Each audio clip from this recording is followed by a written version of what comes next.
আসসালামু আলাইকুম রহমতুল্লাহি ওবরাকাতুহ। আজকের এই ভিডিওতে আমি দেখাবো ইউরপে থেকে অন্য একটি ইউরপে অ্যাকাউন্টে খুব সহজে কিভাবে টাকা ট্রান্সফার করবেন।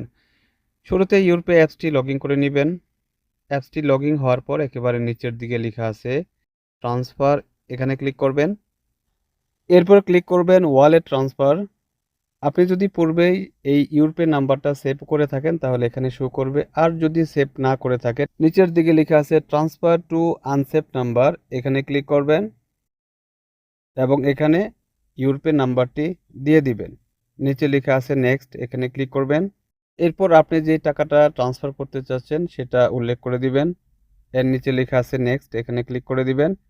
আপনি যে পারপাস তার কাছে টাকাটা ট্রান্সফার করতেছেন সেটা উল্লেখ করে দিবেন। এখানে সবচেয়ে বেস্ট হলো transfer to family or friends, এটা ক্লিক করে দিবেন বা উপরের অপশনটাও সিলেক্ট করতে পারেন।